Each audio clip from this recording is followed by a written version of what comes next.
கன்னி ராசி அன்பர்களுக்கு ஆன புதன் பெயர்ச்சி. கன்னி ராசிக்கு சொந்த வீடு, புதனுடைய வீடு, 10ஆம் இடமாகிய தொழில் ஸ்தானம், ஜீவன ஸ்தானத்திற்கு அதிபதியானவர் புதன். கன்னி ராசியில் புதன் உச்சம் பெறுவதால் ராசிக்கு அதிபதியாகவும் தொழில் ஸ்தானத்திற்கு அதிபதியாகவும் விளங்கும் புதன் உச்சம் பெறுவது மிகப்பெரிய நன்மை, மிகப்பெரிய யோகம். தொழில் வெற்றி நடைபோடும், எதிர்பார்த்த தொகை கைக்கு வந்து சேரும், கைகளில் பணம் நன்றாக புரளும், அழியாத புகழுக்கு அஸ்திவாரம் அமைத்து கொடுக்கும் விதத்தில் நல்ல தைரியம் ஒன்றை செய்து முடிப்பீர்கள், நல்ல காரியம் ஒன்றை செய்து முடிப்பீர். புதிய ஒப்பந்தங்கள் அடுக்கடுக்காக வரலாம். இதுவரை எந்த விதமான வேலையில் ஆர்டர்கள் வரவில்லையே, பணம் செலவாகிறதே, கடன் பெற்று விட்டோமே என்று கவலைப்படுபவர்களுக்கு புதிய புது ஒப்பந்தங்கள் தங்களை வந்து சேரும். உத்தியோகத்தை பொறுத்தவரை உயர் அதிகாரிகள் இணக்கமாக நடந்து கொள்வர். அலுவலகத்தில் நீங்கள் கேட்ட சலுகைகள் கிடைக்கும். ஏனென்றால் நீங்கள் நன்றாக உழைப்பீர்கள், மனதார உழைப்பீர்கள், மற்றவர்களுடைய வேலைகளையும் சேர்த்து செய்வீர்கள். ஆகவே அதிகாரிகள் தங்களுக்கு வேண்டிய சலுகைகளை கொடுப்பர். புரட்டாசி 20ஆம் தேதி புதன் பகவான் துலாம் ராசிக்கு செல்கிறார்.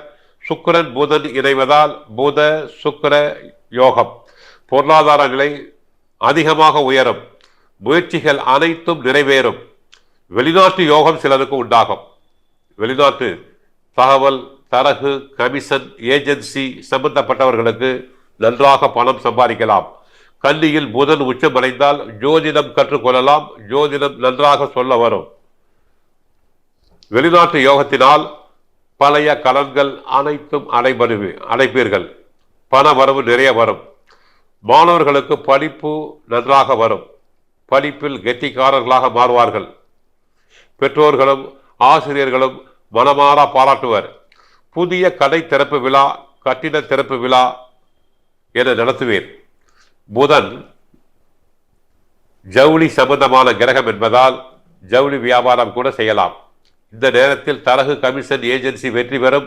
ஐடி துறையில் உள்ளவர்களுக்கு, பத்திரிகை துறையில் உள்ளவர்களுக்கு நல்ல வருமானம் அதிகமாக கிடைக்கும்.